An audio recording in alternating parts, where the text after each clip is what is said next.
Folks, Black Star Network is here. Hold no punches. I'm real revolutionary right now. Support this man, Black Media. He makes sure that our stories are told. Thank you for being the voice of Black America, Roland. Stay black. I love y'all. All momentum we have now, we have to keep this going. The video looks phenomenal. See, this difference between Black Star Network and Black-owned media and something like CNN. You can't be Black-owned media and be scared. It's time to be smart. Bring your eyeballs home. You dig?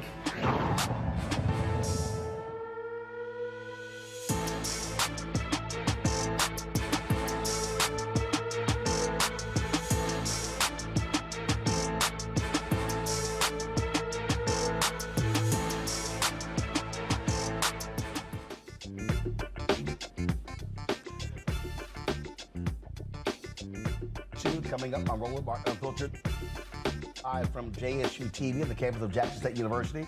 I'll be giving the commencement speech tomorrow.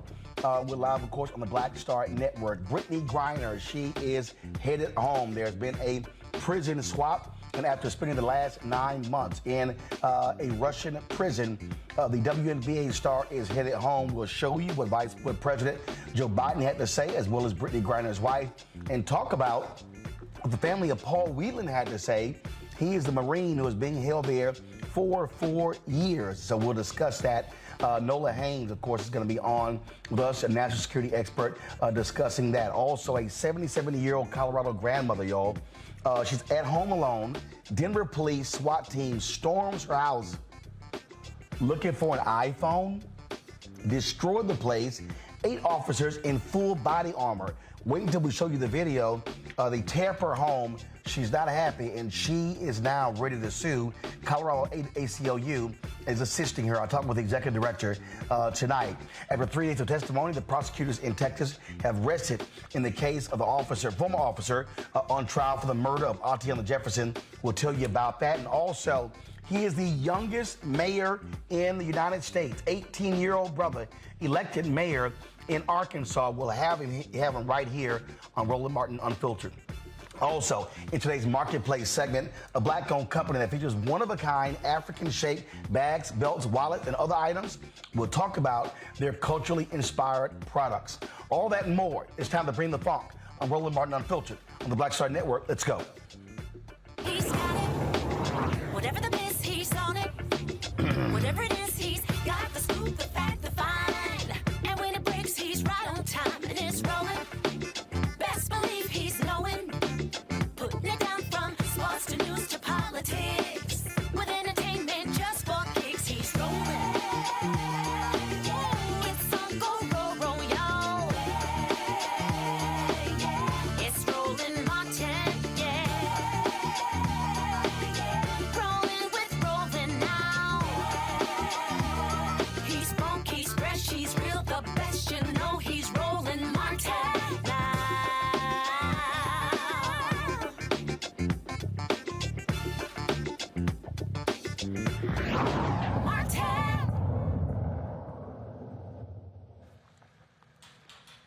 Folks, Brittney Griner, the WNBA star, has spent the last 9 months in a Russian prison, is now headed home. President Joe Biden today announced the prisoner swap with Griner and a convicted Russian arms dealer that had been the point of contentious negotiations for the U.S. For the last several weeks. CBS learned about this last week, but then they decided, of course, not to actually release the information because of the sensitive nature of the negotiations. So you see the swap there. She's been released for the notorious Russian arms dealer, Victor Bout. Now, the White House initially proposed a two-for-2 swap. Russians rejected that. They said a 1-for-1. They did not release Paul Whelan. He is the former Marine who is the Marine who is being held now for 4 years, they say, due to espionage. This morning, President Joe Biden went before the nation to address the release of Brittney Griner. Moments ago, standing together with her wife Sherelle in the Oval Office, I spoke with Brittney Griner. She's safe. She's on a plane. She's on her way home. After months of being unjustly detained in Russia, held under intolerable circumstances. Brittany will soon be back in the arms of her loved ones, and she should have been there all along. This is a day we've worked toward for a long time. We never stopped pushing for her release. It took painstaking and intense negotiations, and I want to thank all the hard-working public servants across my administration who worked tirelessly to secure her release. I also want to thank the UAE for helping us facilitate Brittany's return, because that's where she landed. These past few months have been hell for Brittany and for Charlie and her entire family and all her teammates back home. People all across the country have learned about Brittany's story, advocated for her release, stood with her throughout this terrible ordeal. And I know that support meant a lot to her family. I'm glad to be able to say that Brittany's in good spirits. She's relieved to finally be heading home. And the fact remains that she's lost months of her life, experienced a needless trauma, and she deserves space, privacy, and time with her loved ones to recover and heal from her time being wrongfully detained. Brittany is an incomparable athlete, a two-time Olympic gold medalist for Team USA. She endured mistreatment and a show trial in Russia with characteristic grit and incredible dignity. You saw Brittney Griner's wife, Sherelle, standing over President Joe Biden's left shoulder. Here's what she had to say. So over the last 9 months, you all have been so privy to one of the darkest moments of my life. And so today I'm just standing here overwhelmed with emotions, but the most important emotion that I have right now is just sincere gratitude for President Biden and his entire administration. He just mentioned this work is not easy, and it has not been. There's been so many hands involved, and so I'd like to take a moment to just specifically mention a few. Vice President Harris, Secretary Blinken, Jake Sullivan, Josh Geltzer from the National Security Council, Roger Cartson and Fletcher, Schoen from the Hostage Envoy's Office. A special thank you to Governor Richardson and Mickey, the Mercury players, the WNB PA for your advocacy. And also, you guys may not know this, but my family has been tremendously supported by the Wasserman Agency. BG's agent, Lindsay Colas, has just been amazing for me and my family throughout this process. So today my family is whole, but as you all are aware, there's so many other families who are not whole. And so BG's not here to say this, but I will gladly speak on her behalf and say that BG and I will remain committed to the work of getting every American home, including Paul, whose family is in our hearts today. As we celebrate BG being home, we do understand that there are still people out here who are enduring what I endured the last 9 months of missing tremendously their loved ones. So thank you everybody for your support. And today it's just a happy day for me and my family. So I'm gonna smile right now. Thank you. Brittney Griner's WNBA team released the following statement. They are the Phoenix Mercury.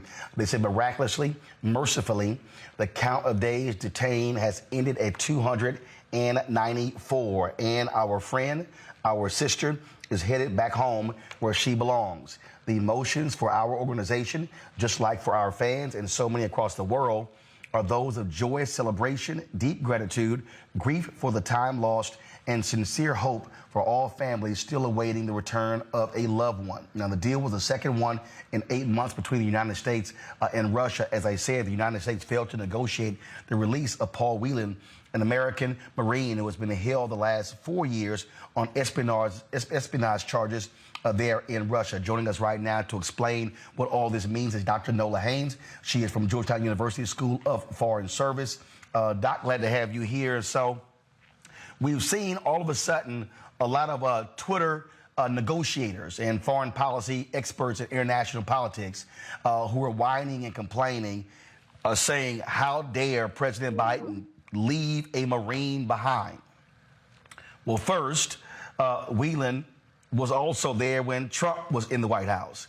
And with all of the butt kissing of Putin, he couldn't get him home as well. So first, let's explain the difference between their two cases, Paul Whelan and Brittney Griner. Thank you so much, Roland, for having me on to talk about this. I am elated, but definitely still thinking about Paul Whelan being over there, and considering this is the second time that he was not released. When Trevor Reed was released, he was not released, and this time around also. So one of the key differences is Paul Whelan he's in prison because of espionage charges.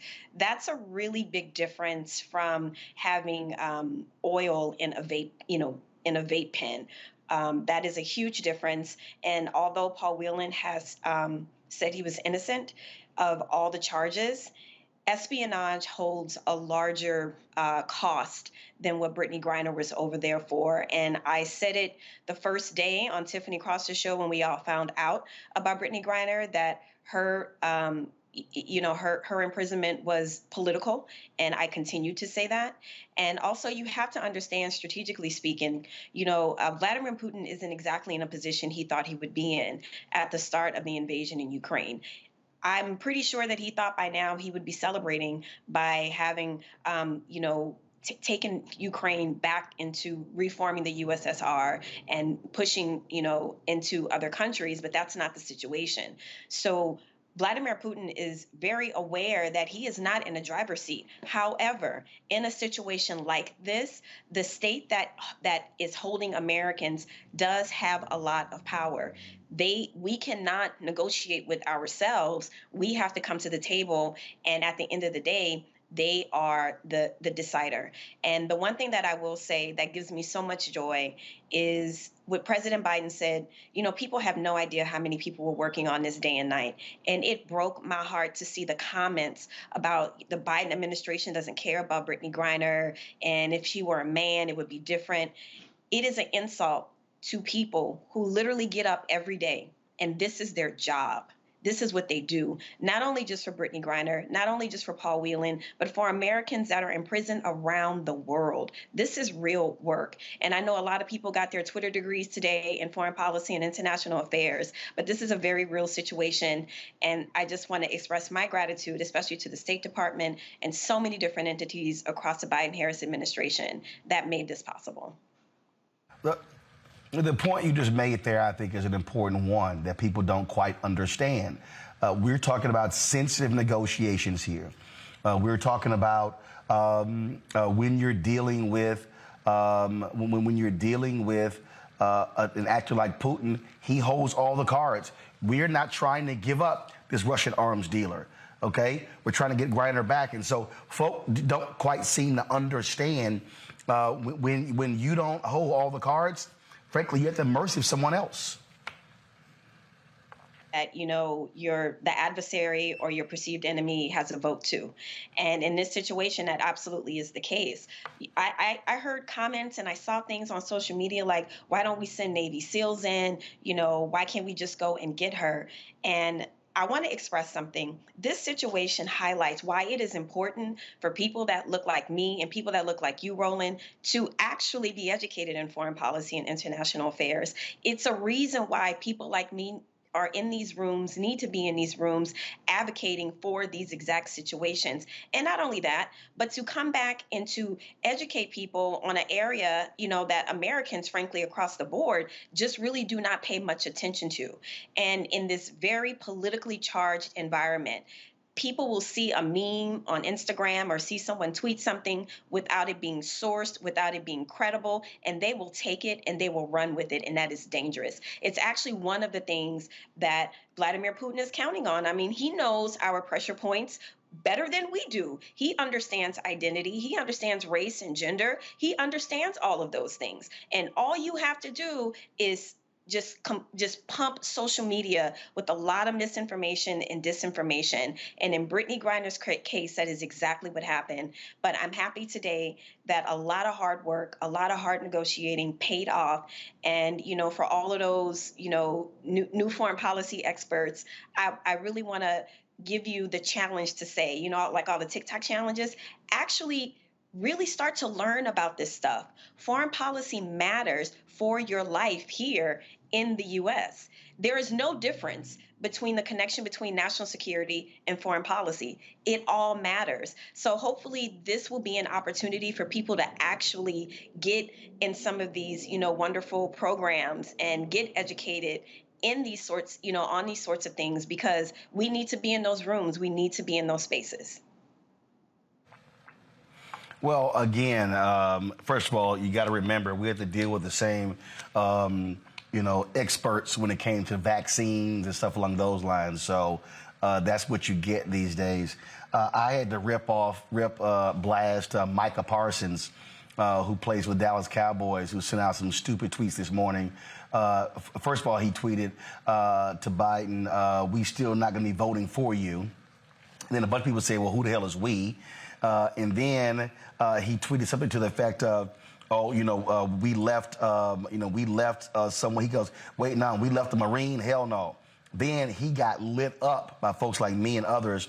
Then he goes, "My last tweet was no shot at Brittney Griner. I'm super happy she's back home as she should be. I just have family who have served, and it's crazy. To me, the president wouldn't bring him home too. I'm the furthest thing from a Trump supporter, but I'm not a fan of Biden either." Well, that didn't work. So then he came back. Just spoke to some people that I respect and trust. I should have been more educated on the topic and not tweeted out of emotion for my family and others who have served. For that, I apologize.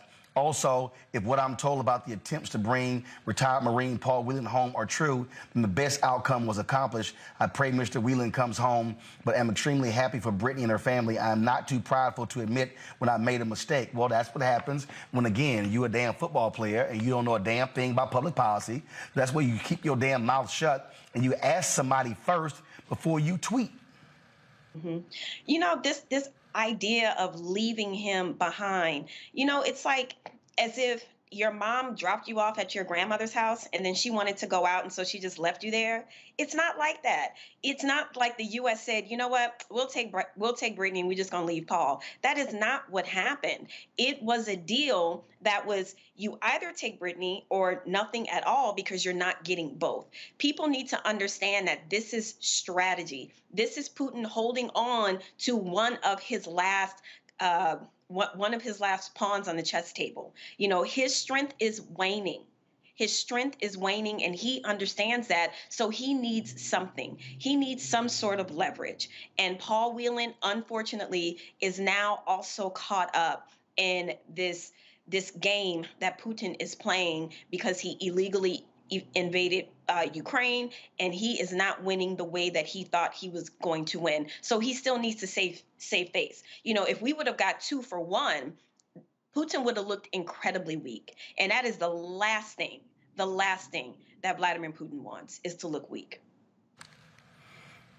Well, and also, let's just be clear when we're talking about these cases and what we see right here. We have to understand what happens on the international scene. We have to understand what we're now dealing with. We have to understand that Putin is backed into a corner. But not only that, the family of Paul Whelan came out with a statement saying they understand and are appreciative of what happened. They have said that the Biden administration has done all they could, has been very aggressive. They said they've actually heard more from the Biden administration than they did from Donald Trump. Mm-hmm. Mm-hmm. Absolutely. There are people throughout this administration that take their work very seriously. They're not just there to be there. We're talking about people's lives. We're talking about people's families. And we're also talking about U.S. reputation. I remember before President Biden got elected, and I was at an event in Los Angeles, and Axios asked me, "Why are you here? Why are you voting for President Biden?" And my comment was, well, he's the foreign policy guy. And I stand by that today. If anyone was able to get Brittney Griner home, it would be the Biden-Harris administration from the foreign policy expert. All we have to do is look at what's been done to make sure that Russia does not advance beyond Ukraine, to be able to hold the international community together, to be able to rally NATO, in its original intent. To be able to do that is no small feat, and that takes a certain skill set, and it takes a certain amount of people who know what they're doing, and it's an insult. It's an insult when we have the Twitter experts chiming in, because we are talking about real people with real experience, with their reputations on the line. And so they're not just showing up to work. I mean, I don't understand what they think people are doing when they show up to work, in these jobs. These people take this stuff very seriously. And I'm just tired. Frankly, I am tired of hearing from all the pundits and the experts, off in a corner about how much the Biden-Harris administration doesn't care and where are they and what they're not doing. Actually, you're not paying attention is what the real situation is. So let's go ahead and state that fact. That's the reality. And unfortunately, a lot of these people with platforms are misinforming people, and they're running off and thinking that they got this, this new information, and they're spreading it and spreading it and spreading it. And that is also yet another intention from Vladimir Putin. If he's not good at war strategy, one thing he's good at is information. As a former KGB intelligence spy, that's definitely one thing that he's good at. So, I say all that to say that if you really, really are interested in these things, if you're really interested in foreign policy, international affairs, go to school, read a few books. Do not get your education from Instagram and Twitter, because it really has long-lasting consequences. One of the reasons why people weren't talking about Brittney Griner's case is because you actually put her in more danger the more that it was talked about, the more that people were getting upset. You gave Putin more leverage, because it's exactly what he wanted to do. He wanted to cause chaos. He is a chaos agent.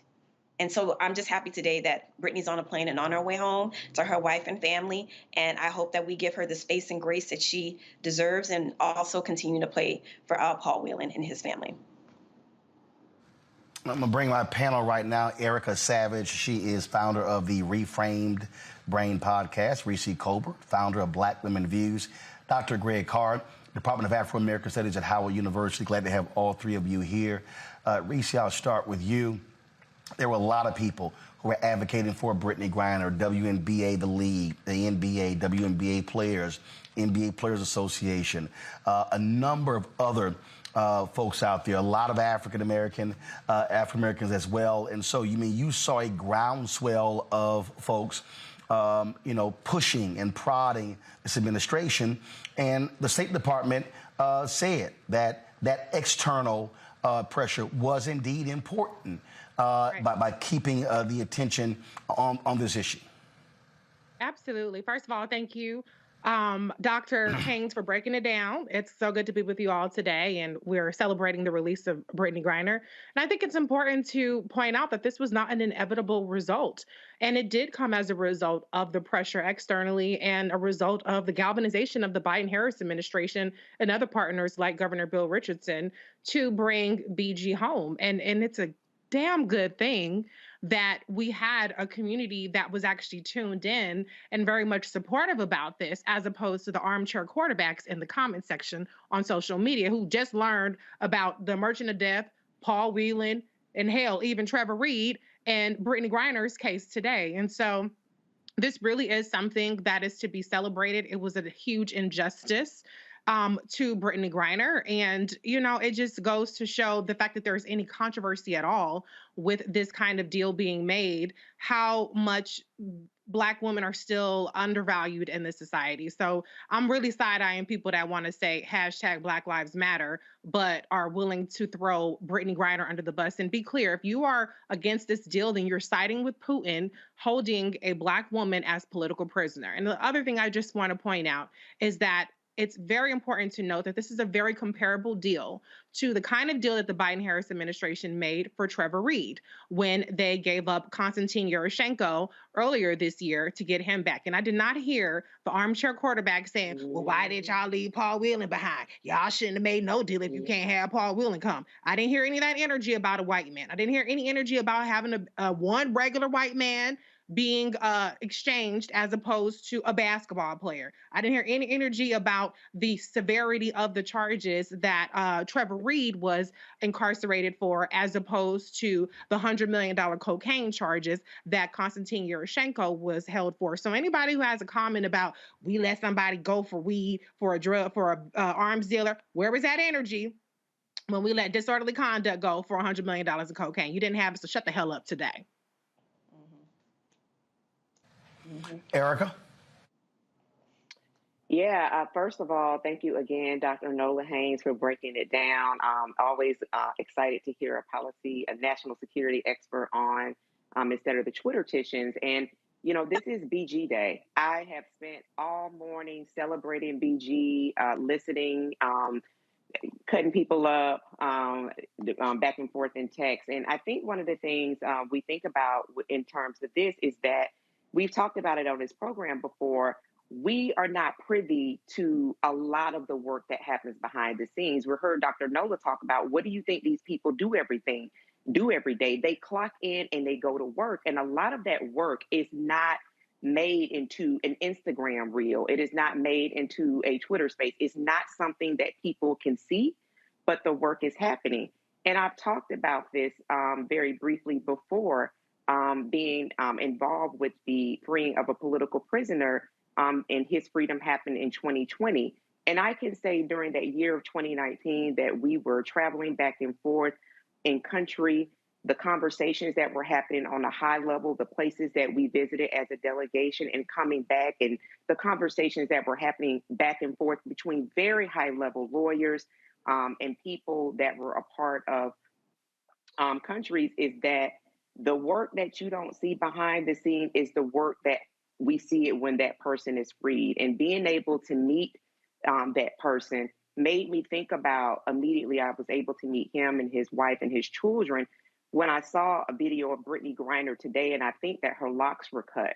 I'm thinking about all of the trauma, the malnourishment, what she has experienced in her physical as a woman going through what we experience as women throughout our daily lives.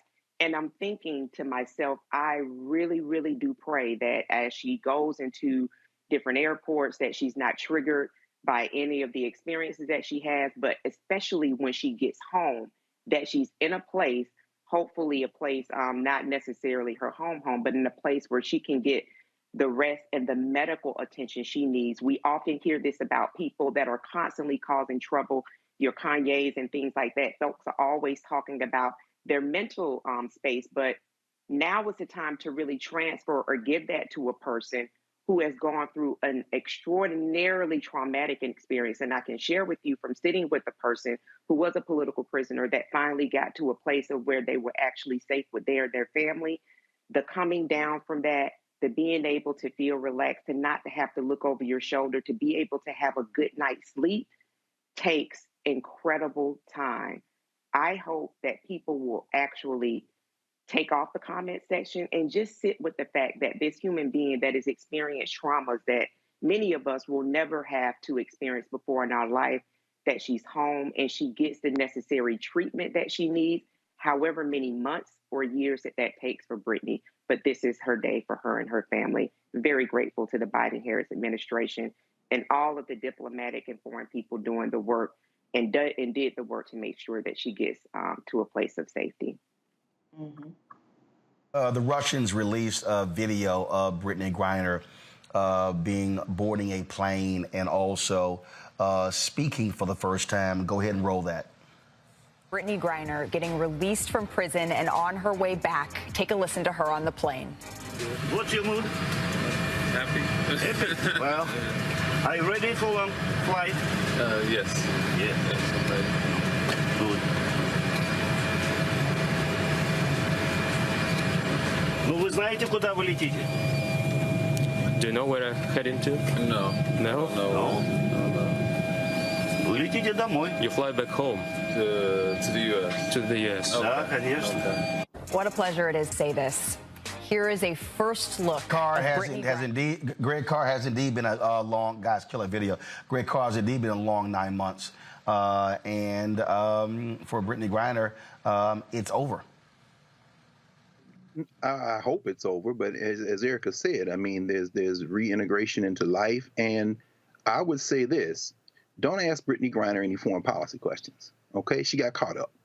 This is an unqualified success for her family. Now let's move to the broader thing. And I couldn't agree with you more, Dr. Haynes. We have to study some foreign policy. The other piece, I don't know who shot that video. I'd love to know, where they were doing the exchange and Brittney Griner went to move to, and I would bet my entire life that she shook hands with Victor Boot as they passed. But you saw they edited that out. Let's see it right here. See that right there? Anyway, the point is this. NBA, WNBA, professional sports pay the women so that they don't have to go overseas. Women, men, anybody traveling overseas, American citizens, if you end up in Russia, and there are still more American citizens there, don't have any hashish oil. Because see, what happened to Brittney Griner is she got caught up in a larger game. Let me be very clear about this. And you alluded to it, Dr. Haynes. The United States made the deal that it could make. Now, honest foreign policy experts will debate this, whether or not Vladimir Putin and the government he controls and the military he controls is winning, losing, or stumbling forth. Now, we get the propaganda in the Western media about Ukraine and all this kind of thing, but let's be clear. The vast majority of governments in the world have not picked a side. Winter is coming. The Russians are threatening to cut off energy that they supply to the EU. The African countries have not picked a side. Latin American countries have not picked a side. And whether it be China or India taking soft positions, Putin is negotiating to sell them energy, and the markets are open. Now, let's get to Victor Boot. One of the reasons the Africans would look at this, and by the way, this was an unqualified success for Brittney Griner, her wife, and everyone here who lobbied for her release, and an unqualified success for Vladimir Putin, who scored a major propaganda victory.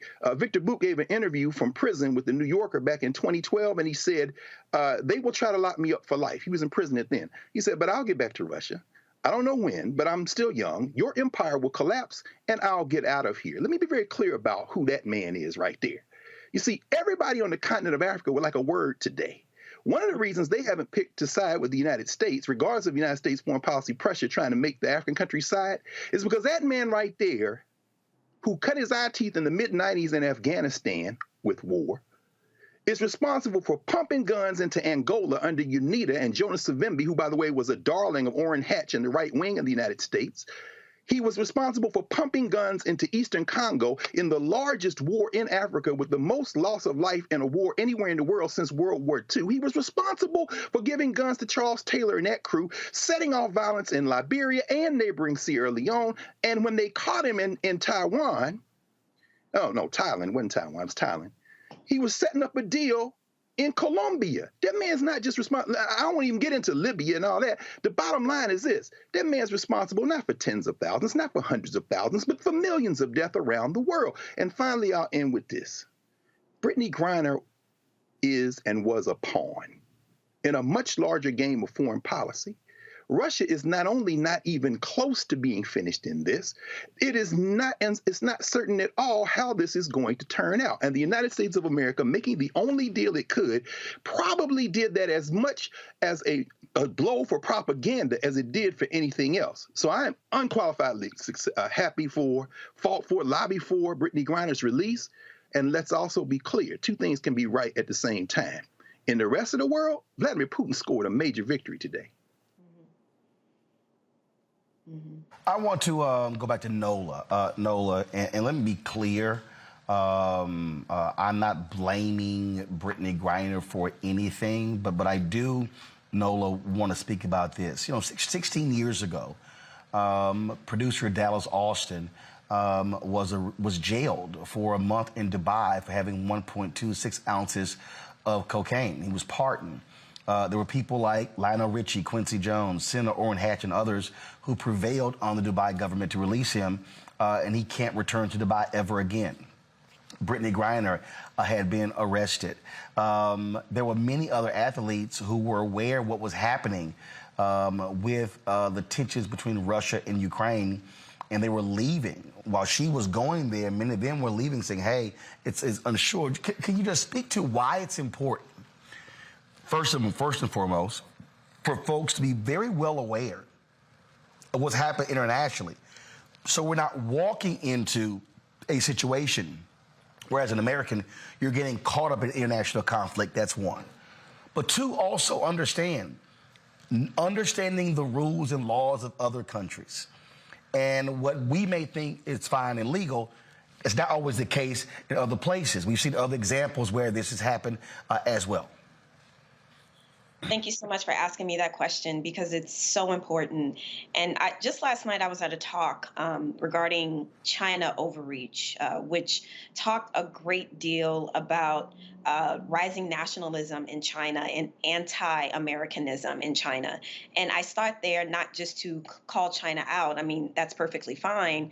But I bring it up to say that around the world, there is this anti-Americanism that is absolutely growing. You know, for years, Americans were made fun of the way that we would behave when we would travel abroad, you know, that we were uncouth, we were unintelligent, we were unsophisticated, and all of those different things. But now the political costs are higher as we are in a moment of global realignment.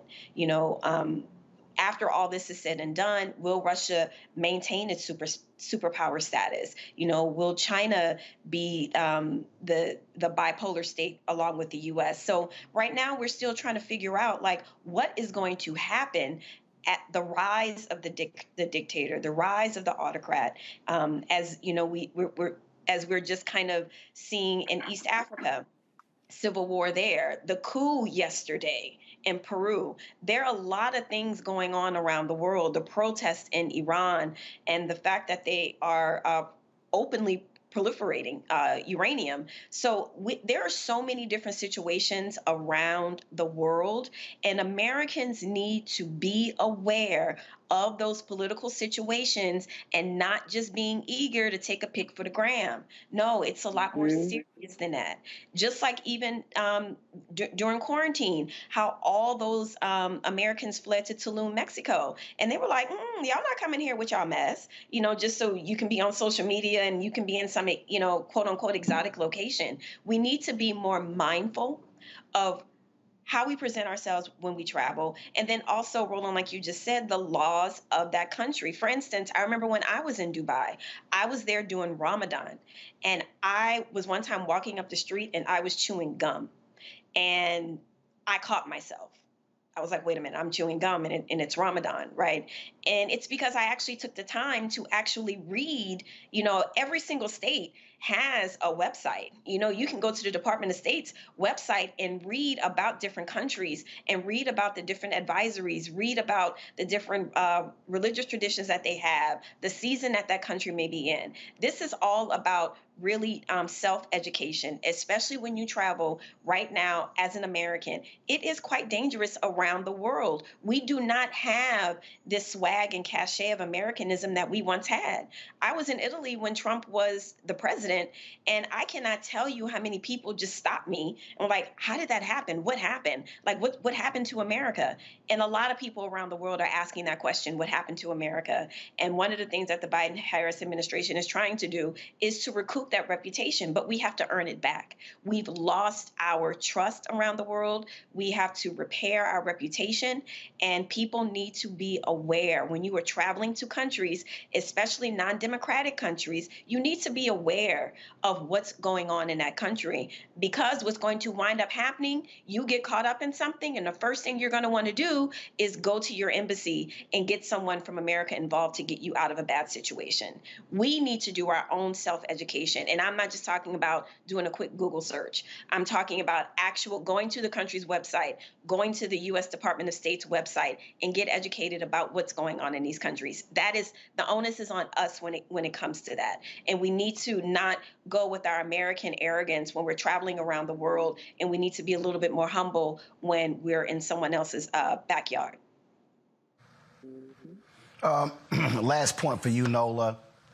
The guy, the Russian arms dealer, he wasn't serving a life term. Right. He was going to be getting out of prison when? In a few years? 2029, I do believe. Yeah. So, even, Got it. It's mad to be mad, Roland. People are just mad to be mad. There are people, it doesn't matter what the Biden-Harris administration do. There are people who will not like the administration just because. But also there is legitimate distrust in the Black community when it comes to politics and politicians. I absolutely get that. I understand that. But for the folks, who it doesn't matter what happens or how it happens, they just will always believe that no politician, especially if you're white, has the best interest of Black people in mind. And like I said, that's not necessarily far-fetched. But in this particular situation, in one of the most successful administrations that we've had in modern history, you got to give it up. And a lot of that, I cannot understate, is because of those diverse voices that are in these spaces, that are having conversations and that are seeing things in a completely different way that, people weren't thinking about before. And being in some of these spaces, I can tell you that the things that matter to us, the things that we are pushing for, that we are advocating for, the push is so strong. The passion is so strong. You can see the result in these policies. Are we getting everything that we would love to get? Absolutely not. Is this administration very impactful? Absolutely. And I think that, for the people, in the corner, who will just not want to celebrate the wins however they come, that's fine. That's fine. That's cool. That's your prerogative. But what I will not do is to sit here and not give props to everybody who worked on getting Brittney Griner home, because it truly was a team effort. And I cannot understate that enough. I did not include at the top, but you also serve on an advisory panel for the U.S. State Department as well. So I meant to mention that in the introduction. Dr. Nola Haynes, I appreciate it. Thanks a lot. Thank you so much. Thank you, everybody. And Roland, I hope you get some rest as you've been working. Yeah, I got some good sleep last night, but I definitely going to get rest tonight before I got to give the commencement speech tomorrow at 10 a.m. But I certainly appreciate it. Thanks a lot. Okay. All right, folks, going to a break. We come back. We're going to talk about this case out of Colorado where a grandmother, y'all, minding her own business, gets her home stormed by SWAT members looking for an iPhone. They tear up her house. We will talk with the executive director of the ACLU is suing them on her behalf. Folks, don't forget to download the Black Star Network app. You can watch the show and the other shows that we have on the Black Star Network app. Download to your Apple phone, Android phone, Apple TV, Android TV, Roku, Amazon Fire TV, Xbox One, Samsung Smart TV. Also, you can support us in what we do. Your dollars matter. Of course, our goal is to get 2,000 of our fans contributing a minimum of $50 this month to help us defray our costs. I told y'all, it's not like I got millionaires and billionaires supporting the show. This is, of course, building from the ground up. Your contributions absolutely matter. So send your check and money orders to P.O. Box 57196, Washington, D.C. 20037-0196. Cash App, $RM Unfiltered. PayPal is R Martin Unfiltered. Venmo is RM Unfiltered. Zelle is Roland at RolandSMartin.com. Roland at RolandMartinUnfiltered.com.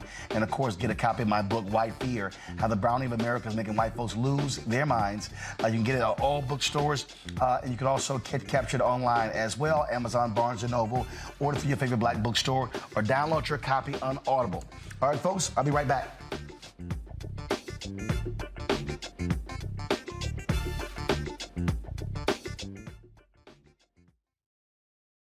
The next Get Wealthy with me, Deborah Owens, America's Wealth Coach.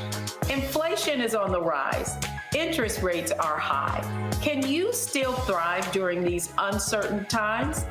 On the next Get Wealthy, you're gonna meet a woman who's done just that, living proof of what you need to do to flourish during these uncertain times. These are times where you take advantage of what's going on. This is how people get rich or richer. That's right here on Get Wealthy, only on Black Star Network. Next on the Black Table with me, Greg Carr, we welcome the Black Star Network's very own Roland Martin, who joins us to talk about his new book, White Fear: How the Browning of America is Making White Folks Lose Their Minds. The book explains so much about what we're going through in this country right now, and how, as white people head toward becoming a racial minority, it's going to get, well, let's just say, even more interesting. We are going to see more violence. We're going to see more vitriol, because as each day passes, it is a nail in that coffin. The one and only Roland Martin on the next Black Table, right here on the Black Star Network. When you talk about blackness and what happens in black culture, we're about covering these things that matter to us, speaking to our issues and concerns. This is a genuine people-powered movement. There's a lot of stuff that we're not getting. You get it, and you spread the word. We wish to plead our own cause. Too long have others spoken for us. We cannot tell our own story if we can't pay for it. This is about covering us. Invest in black-owned media. Your dollars matter. We don't have to keep asking them to cover our stuff. So please support us in what we do, folks. We want to hit 2,000 people, $50 this month, raise $100,000. We're behind 100,000, so we want to hit that. Y'all money makes this possible. Check some money orders. Go to P.O. Box 57196, Washington, D.C. 20037-0196. The Cash App is $RM Unfiltered. PayPal is R Martin Unfiltered. Venmo is RM Unfiltered. Zelle is Roland at RolandSMartin.com.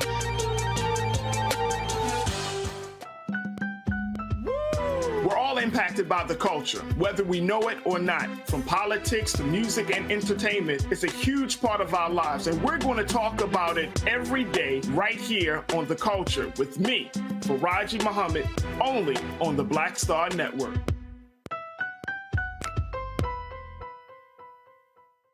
It's Kim Whitley. Yo, what's up? This your boy Ice Cube. Hey, yo, Peace World. What's going on? It's the Love King of R&B, Raheem Devon, and you're watching Roland Martin Unfiltered.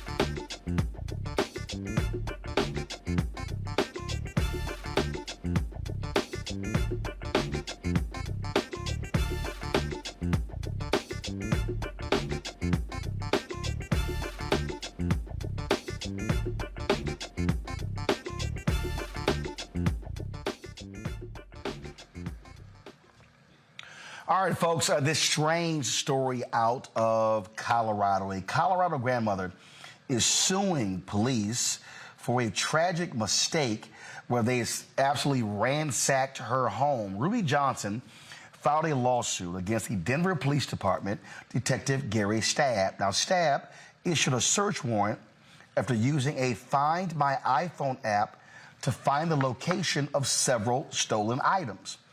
The raid was executed by SWAT on January 4th, finding nothing illegal on the premises. SWAT destroyed the back garage door and frame during the raid, went through belongings, and broke items in Ms. Johnson's home. She is seeking a jury trial and unspecified damages for unreasonable searches and seizures and lack of probable cause of a crime. Deborah Richardson is Executive Director of the ACLU of Colorado. She's here. Deborah, glad to have you on Roland Martin Unfiltered. So, Deborah, explain this to me, that I'm confused. All right. So, whose items were stolen? Was it the detectives or was it someone who reported the crime?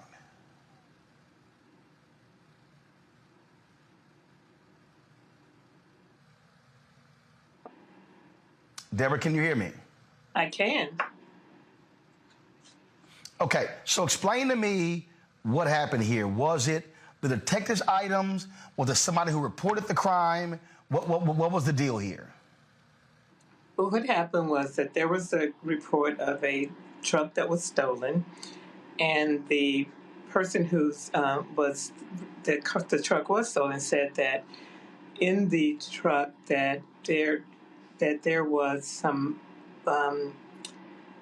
cash, some personal items, some guns, legally owned guns, and that there was an old cell phone in the truck that when he looked to ping it to where it was located, it came up to be Mrs. Johnson's home.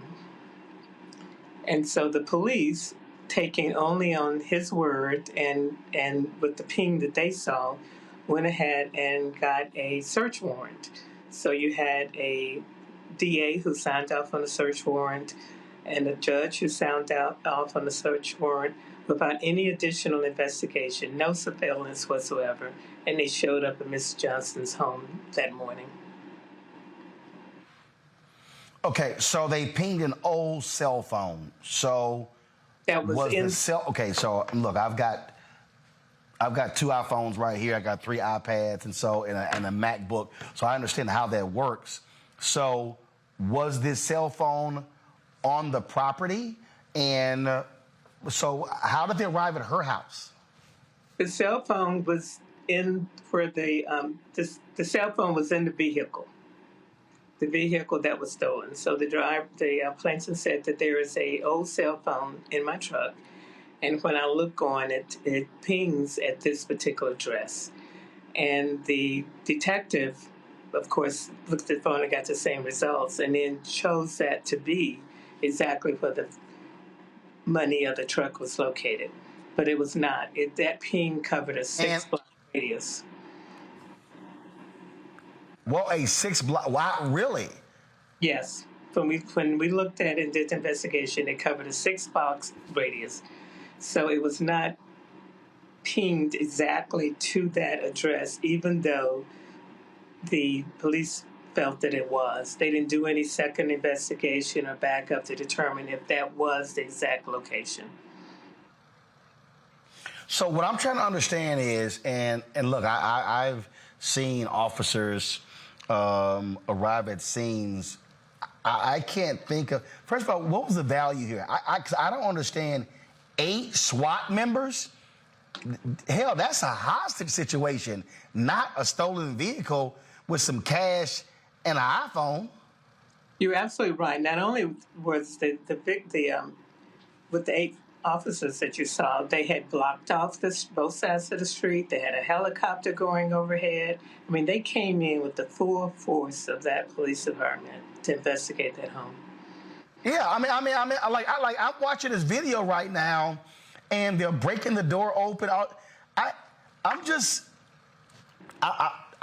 Deborah, I'm really confused. I mean, I had my back smash and grab in D.C.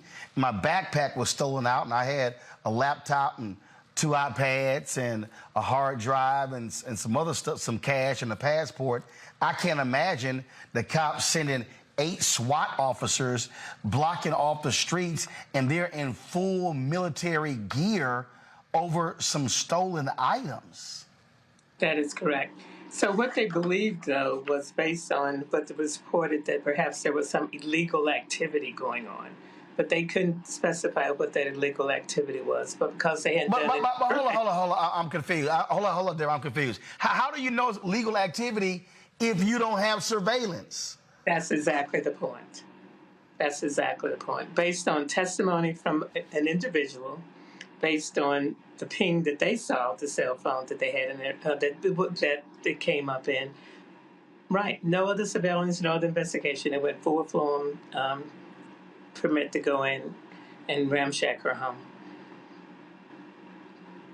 All right. So they go into the home and they start tearing up stuff. How much damage did they cause in Miss Johnson's house? Oh, irreparable damage. They went up in the attic. They went out to the garage. They pulled out drawers, left up, contents there on the floor, and at all time not really explaining to Miss Johnson what was going on. They said, are you living there by yourself? She goes, yes, I am. Says, do you have any grandkids, anyone coming over? No, I don't. But we're going to go in here and make sure that nobody didn't sneak in your home. You see down there looking up in the...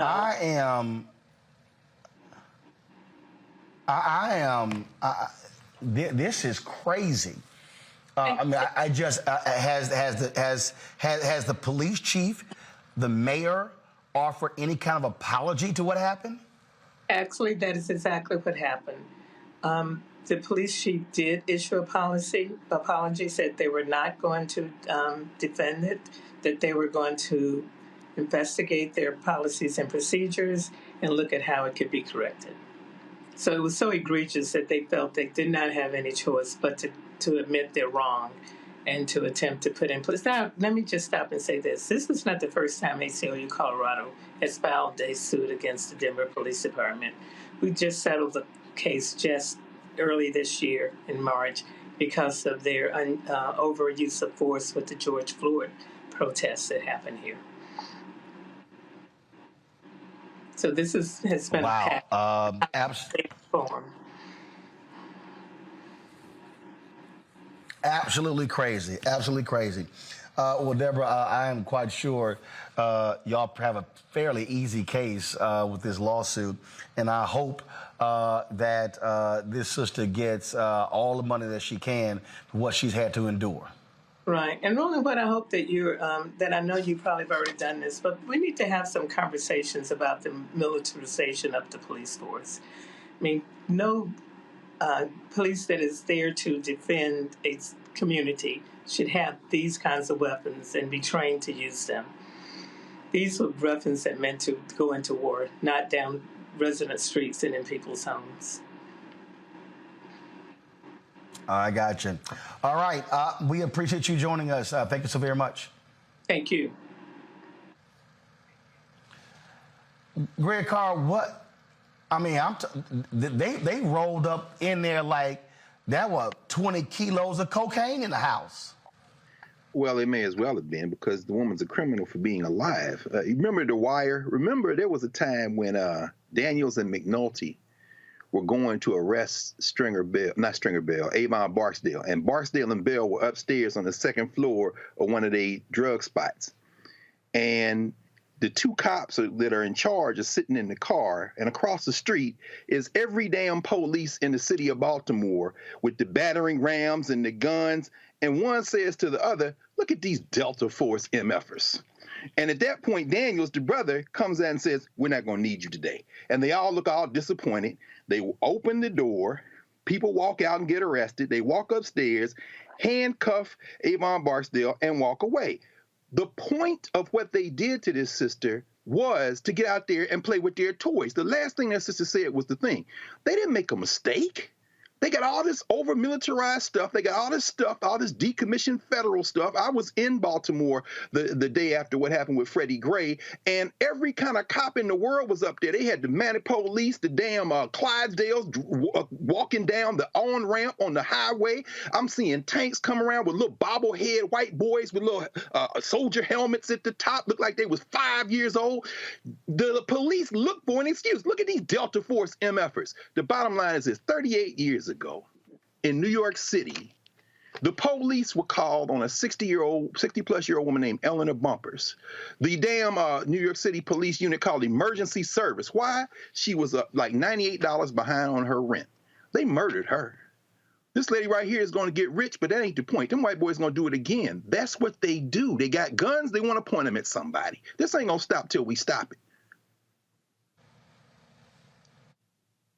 This, Erica, reminds me of in Atlanta when they stormed, Atlanta police stormed the home of a black woman, a grandmother there. She, no knock warrant, and she didn't know what the heck was going on.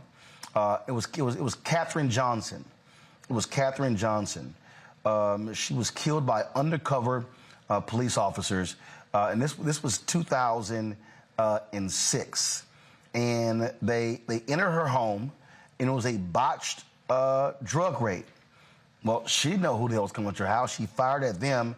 They fired her with 39 shots at her. 6 shots hit her, killed her.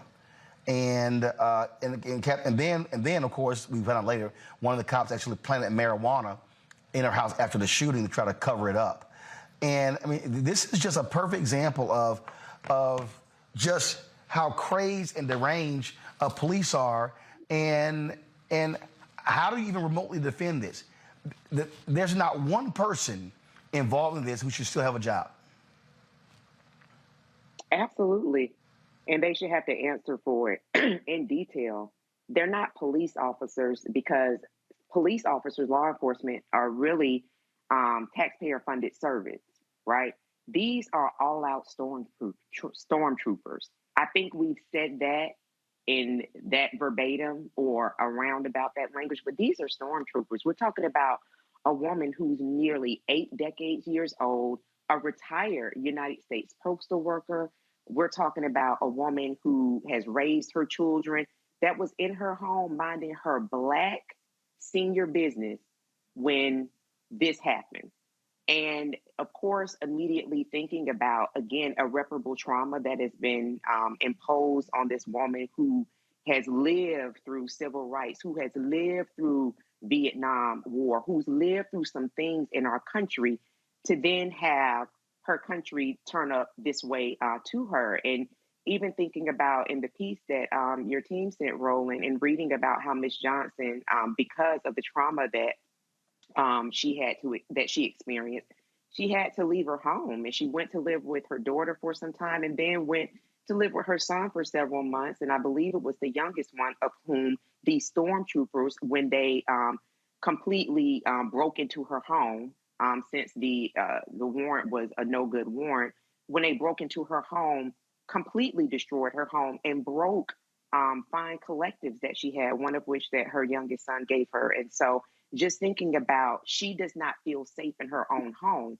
that's one of the primary tenets of being a human, that we have a safe place to live, we have things to eat, roof over our head, and that she doesn't feel safe in there because these stormtroopers, aided by a German Shepherd, they have militarized this German Shepherd, came in and disrupted her peace. And honestly, I don't give a damn if it was 100 kilos of cocaine that was in her house.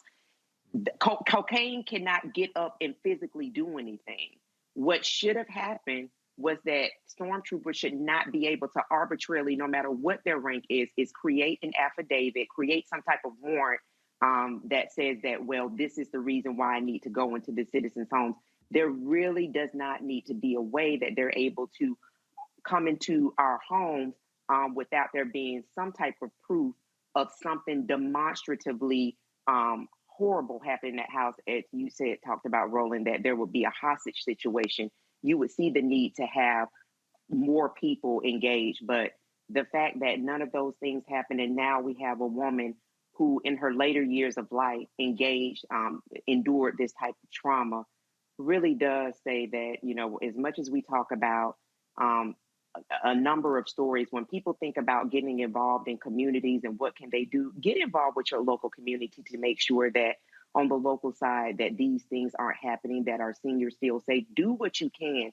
Don't engage in the things that don't do anything for the good of people. This is what community engagement will look like to keep people like Ms. Johnson feeling safe as best as we can, especially against stormtroopers. Reese? You know, I think the reason why we see this kind of response is because it's a disproportionate response. When we had 376 officers outside of Uvalde, I know that's a different state, them motherfuckers didn't do nothing. They sat there for 40-something minutes while kids were being slaughtered, arresting parents trying to get to their kids. And so, as Dr. Carr pointed out, this was nothing but people playing with their toys and seeing an opportunity where they knew wasn't really that much danger for them, because we're talking about a so-called stolen car. we weren't talking about a hostage situation, as you all pointed out. We're talking about a car, which, by the way, they didn't see because it wasn't there. And they said, let's assemble the boys, the stormtroopers, as Erica put it, so that we can go terrorize somebody. Best case scenario, they get to kill somebody. They get to get off a few shots. Worst case scenario, they end up getting sued. Either way, they get their rocks off and they have no personal consequences for this kind of disgusting behavior. And this, unfortunately, is what we've come to expect to see from these powder roller stormtroopers and these pigs out there terrorizing innocent people. There should be consequences for lying in an affidavit. There should be consequences for making up evidence. But we saw in the Breonna Taylor case that there isn't. We saw in this case there isn't, unless you get paid. That's the only thing that you have in terms of some sort of recourse. But the trauma is something that this woman has to live with and her family has to live with. So it's disgusting, but unfortunately, this is just another day in America. But if I can go back to one point about Brittney Griner, I just want to point out, and I know nobody was blaming Brittney for her detention, but if we're going to bring up the law and the fact that there are laws that need to be followed, I just want to also bring up that Russia did not follow its own laws when it came to the sentencing and sentencing her to a 9-year prison term for something that typically would have been a ticket. And so I agree that we need to be prepared. I agree that we need to do our due diligence, but let's also recognize that this was a case of wrongful detention. It wasn't a case of a proportionate response to the crime that she was alleged to have committed. It was a political prisoner situation. And ultimately, when you are a prime target for that, you could follow the rules to a certain extent, and you're still going to end up in that situation. So I think that one of the things that the Biden-Harris administration did mention today is making sure they put out these advisories. But a political prisoner is a political prisoner, irrespective of the nature of the crime that they're alleged to have committed. I got you. Greg Carr. No, I think you started with me. We the Fed's going to have No. The point I want to come back, Greg, is this here, and this is a perfect example when you see this over the top reaction. There's a black mayor there in Denver. Okay, this is an example where they shouldn't be waiting for an investigation. These are individuals who should have no police authority whatsoever, because if you use this type of force on this basic story, you have absolutely no sense of discretion, no sense of leadership whatsoever. None. It's tough, though, Roland, because just like foreign policy in the United States is pretty much bipartisan, this type of policy from the federal level to state level, for example, a lot of people beat up Joe Biden, and rightfully so, when he was a senator, talking about that crime bill he supported. But people tend to forget that a great number of black people in this country, particularly upper middle class and upper class blacks, pushed to support that crime bill out of fear for poor and working class and laboring class black people. When you are in a city in this country where the propaganda is that you're not safe, people have given over a great deal of their our policymaking power to decision makers who then become pawns in a much larger game. Now, yeah, Victor Boot was selling arms all over the world, but who's selling all that effing equipment that we just saw today? There are billion-dollar contracts that are domestic contracts. They got to do something with that. And some of that equipment that these white boys and Negroes dressed up in the Paterola uniforms used, some of that equipment is decommissioned military equipment from the United States of America. Again, bipartisan, war on crime stuff. Ferguson happened, Freddie Gray happened, the militarized response to black and brown and working class and poor white people protests in those streets happened when Barack Obama was president. Now, what we have to do now is force our policymakers, elected officials, whether it be mayors, city council. First of all, if you're a mayor or a city council person, you need to stop accepting all this damn equipment and get your damn police force in check. But what you see, Roland, and you know this better than I do because you've covered this at every level of government in this country.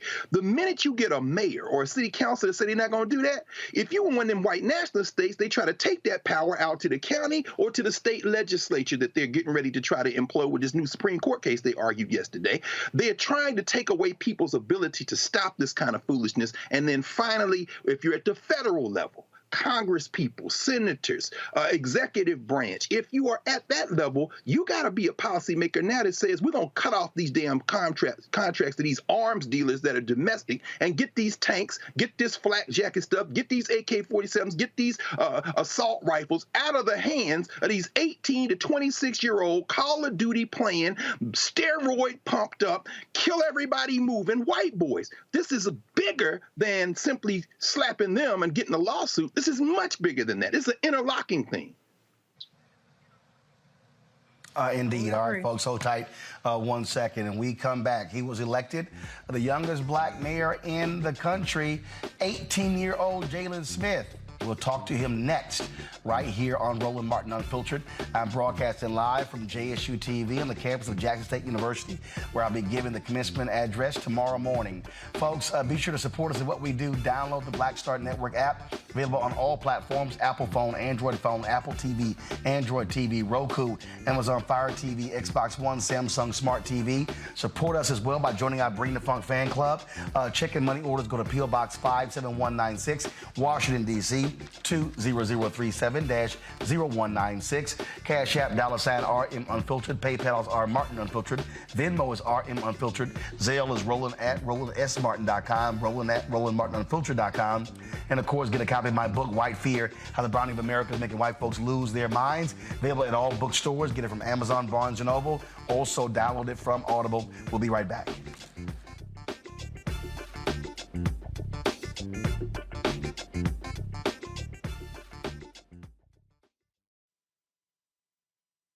On the next A Balanced Life with me, Dr. Jackie, 'tis the season, tree trimming, party going, and gift giving. And I don't know about you, but for me, sometimes it can be overwhelming, and sometimes it's just downright exhausting. Surviving the holiday season, we got tips for you for staying sane, solvent, striving, and thriving, and sometimes keeping a little money in your pocket. 2 things just out of the gate: set boundaries and set a budget. On a next A Balanced Life right here on Black Star Network with me, Dr. Jackie. How y'all doing? It's your favorite funny girl, Amanda Seals. Hi, I'm Anthony Brown from Anthony Brown and Group Therapy. What up, Lana Well, and you are watching Roland Martin Unfiltered.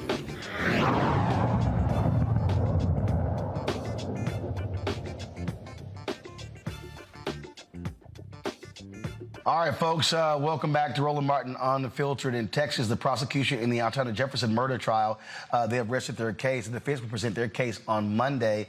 They will contend that former cop Aaron Dean felt threatened by Antonia Jefferson having a gun. But, of course, his partner testified that she did not see a gun, nor did she hear Dean say he saw one. Now, of course, that will pick up again on Monday, and so we'll be covering that, giving you more information about that as well. Folks, we always talk about politics and talk about how it's important for us to be engaged in politics, but what happens when you run for office as an 18-year-old in a rural part of Arkansas and you end up getting elected? Well, that was the case for Jalen Smith, elected as the mayor of the city of Earl, Arkansas. The same year he graduated from high school.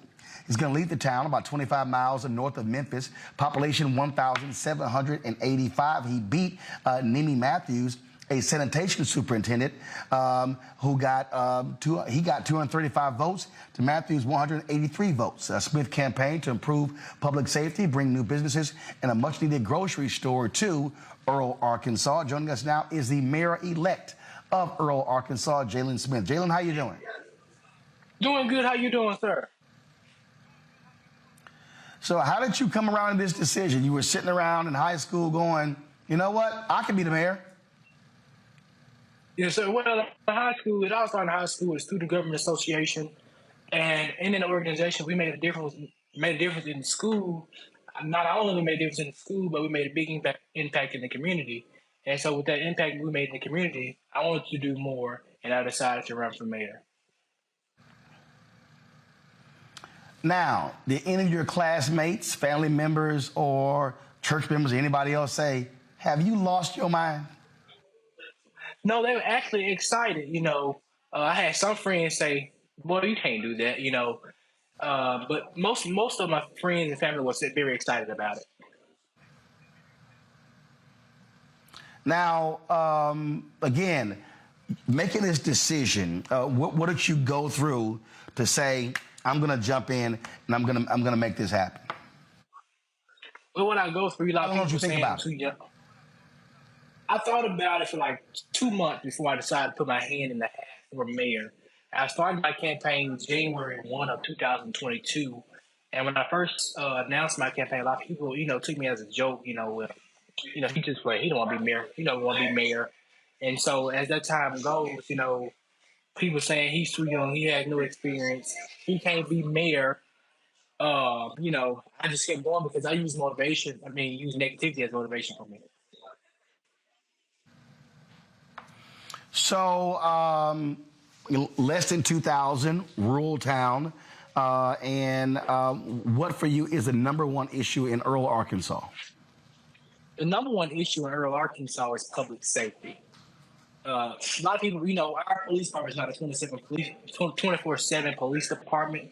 After a certain time, we have to rely on the county. And so that is a big problem that we have, our public safety. Not only with our public safety, but we also have a volunteer fire department. When the fire occurs, takes about 30 to 40 minutes to come put out the fire. By the time the house could have been saved, it would have been burned down. And so we need to improve on those two the most.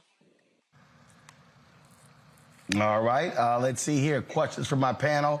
Let's see here. Reese, you're first. Congratulations on your win. Thank you. I just wanted to highlight a part of your background. I saw that you are differently abled in terms of your learning capabilities, and you aim to be an inspiration for folks who, are not necessarily able to score the highest on standardized testing or even necessarily get the highest grade. So can you just talk a little bit about how you've overcome that, or how you are, helping bring light to the fact that just because you have different abilities doesn't make you deficient in any kind of way? Gotcha. Throughout high school, I, wasn't, as able to learn as quicker than everybody else because I really didn't like education. My heart wasn't in it. And I found something that I was in, like student government. I was in that. Everything I can learn quickly, do different things like that. But it don't matter how slow or fast you learn. Continue to push, because I'm actually a student advocate for people with learning disabilities. Throughout high school, across the country, people are in special education and they're, being taught according to the IEP. But it's basically the IEP is failing them because you have to take what's called a state standardized test at the end of the year or end of the quarter.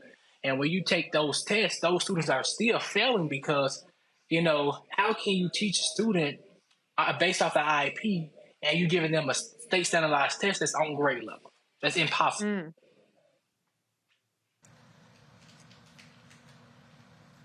I just encourage, all right, Erica. Mayor-elect Smith, congratulations. Definitely an honor to speak with you today. I, along with Reese, was really interested in your background. I'm glad that she pulled that forward and you asked that. And along those lines, could you also talk to us a little bit around, you said that some of the things that you really wanted to do was to meet with your state senator. You definitely want to meet with the governor. What do you see as the vision for Earl in Arkansas? Well, the vision I see, everybody working together as a team, not only the me, but the city council and the people. And, having our state legislators on board to bridge the gap will be perfect, because now we don't have that good relationship with our legislators. If we had our senator, our state representative, our state senator, our U.S. congressman, our U.S. senator, bridging the gap, Earl could be more sufficient. And, as being mayor, I want to bridge that gap between our state legislators. That resources that we don't have, we can get it from them.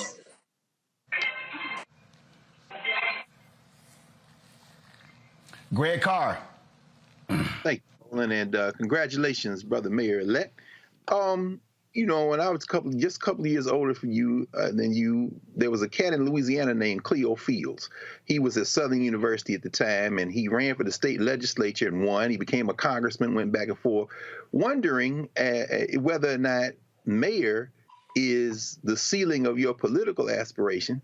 And could you tell us how much time does the mayor of Earl spend doing that work? Because I'm wondering, you say that maybe education wasn't the way that you moved in high school, but I'm quite sure there are a lot of schools, Pine Bluff, right across the Mississippi River, down in that Delta, maybe someplace like Jackson State where Roland is, that might be interested in signing you up to go to school there. Any thought, how much time does it take you to work as mayor? What's the average day for a mayor like, and what kind of things do you have in mind as you continue to advance your political career?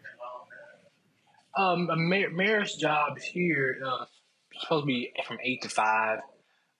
With my education, I'm actually currently attending ASU Mid South Community College.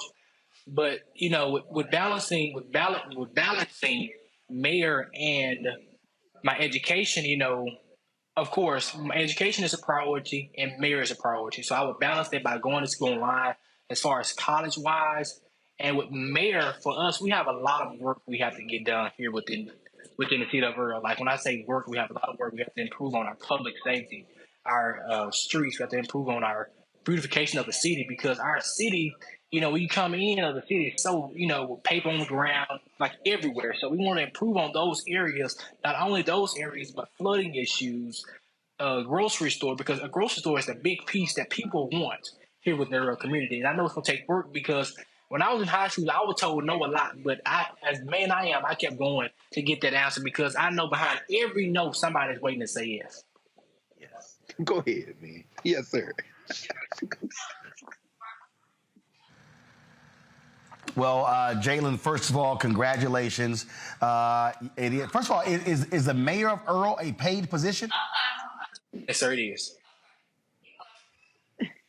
All right, so you ran and got you a job, so that's cool there. Yeah, you can still be mayor. Look, a lot of people go to school online, so you got a lot of options there as well. So when do you get sworn in? It's going to be January the 2nd. I just got to contact the courthouse to get the specific time and everything.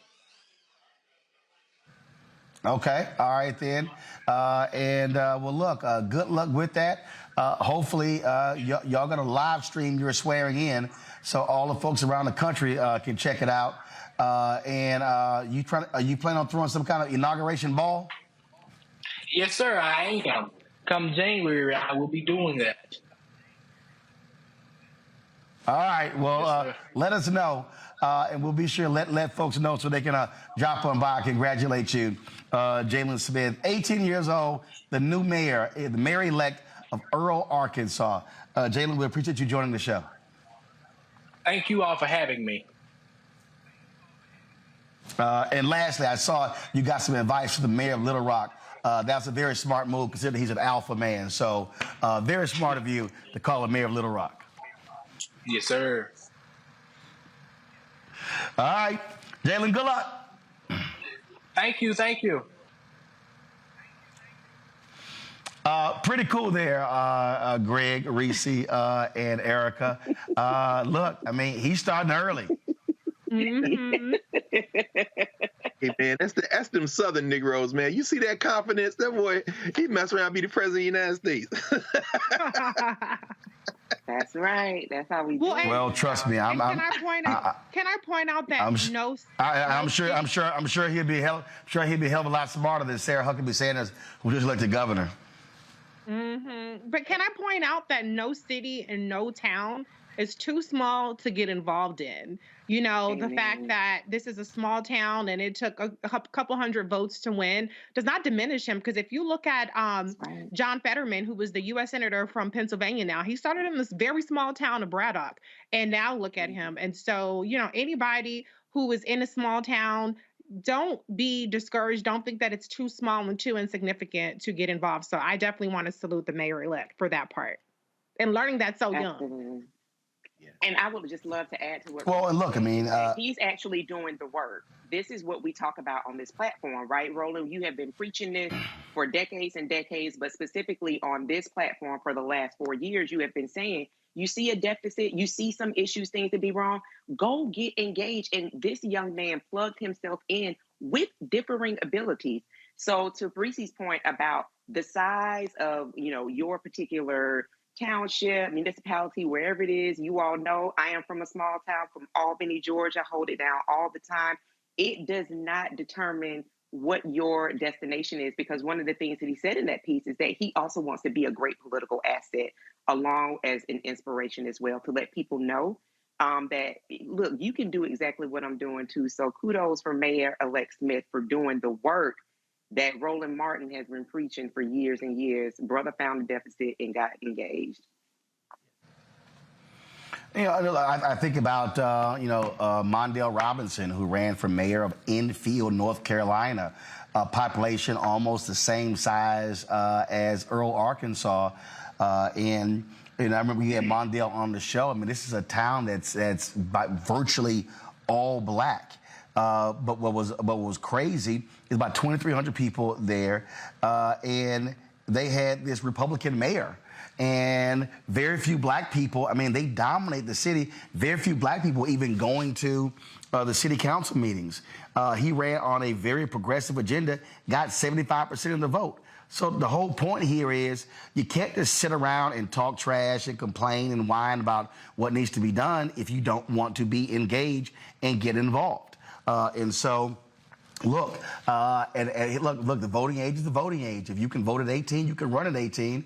And so he graduated from high school in May, and here he finds himself in November, the mayor. So come January, he's going to get sworn in. And so I really hope folks do understand that we have representative politics.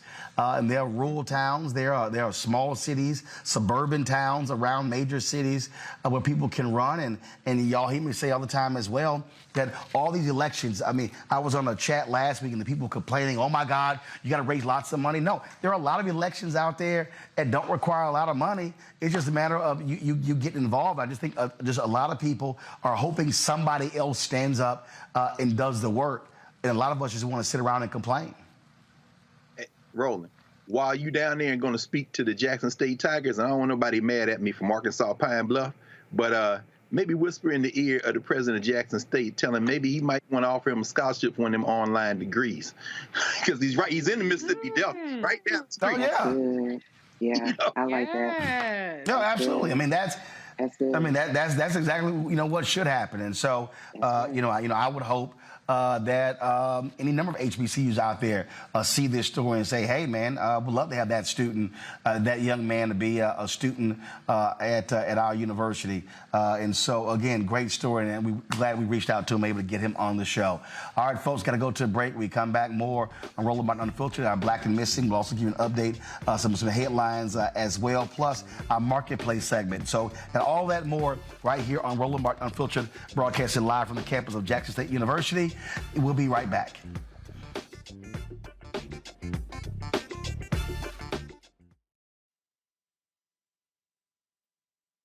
I am on screen, and I am representing what a black man is to the entire world that's going to see this. And this might be the only black man, a representation of a black man that they see. Right. So I am responsible. Right. For how they see black men. And it's my responsibility to, if I am not playing an upstanding, honorable, someone with a strong principle and moral core, to make sure that this character is so specific, right, that it is him, not black men. And I wish that more actors would realize how important their position is as an actor of color, playing people of color on screen. Because there are people that see us all over the world in these different images that we portray. And not everyone knows black people to know. Yes. That's not all.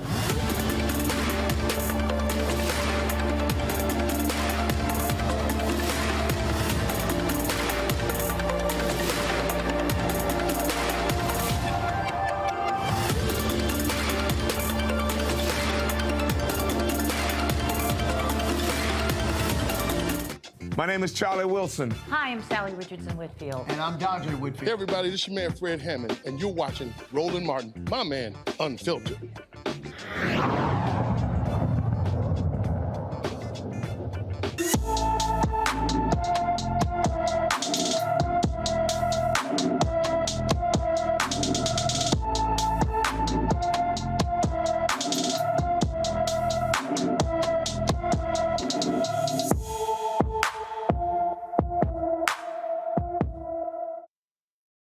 Folks, we told you about 17-year-old Maya Manuel in May. She is still missing. Maya was last seen in Lancaster, California on November 28th, 2021. She's 5 feet 3 inches tall, weighs 140 pounds with brown hair and brown eyes. Anyone with information regarding Maya Manuel should call the LA County Sheriff's Office at 661-948-8466, 661-948-8466. A former cop in Louisiana sentenced to 78 months in prison for the assault of an arrestee, a former police officer of the Monroe, Louisiana Police Department, Jared DeSadier, was sentenced to more than 6 years in federal prison and 2 years of supervised release, was role in the assault and cover-up of arrestee Timothy Williams in 2020. DeSadier was caught on a fellow officer's body cam running towards Williams and kicking him in the face while he was handcuffed.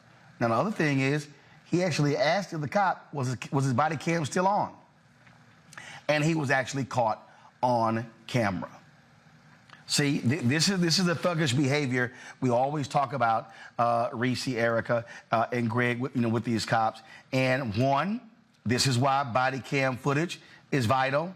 And two, this is also why it's important to have an aggressive civil rights division in the Department of Justice, because that's how this guy was convicted, Greg. Absolutely right. And it was very telling in the press conference when we heard, of course, again, Kristen Clark, we got to keep saying that and seeing what that sister's doing, when her lawyers were saying, this sends a signal that you have to stop this kind of behavior. And it doesn't matter whether the camera is on or off. But quite frankly, again, we raise this question again. Would this have found its way to the light of day had that camera indeed been off?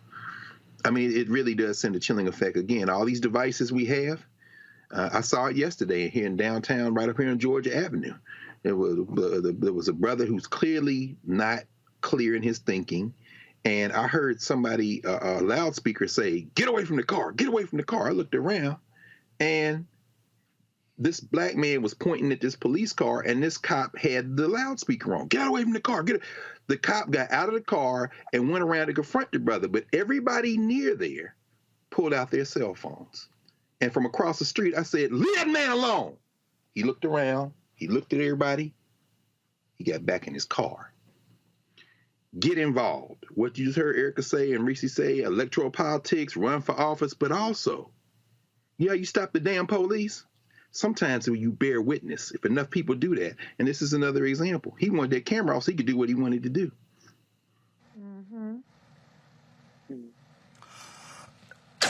The thing here, Reese, when we think about, I go back to that fool Michael Parsons with the Dallas Cowboys, when he deleted the tweet where he said, we still not gonna vote for you, Biden.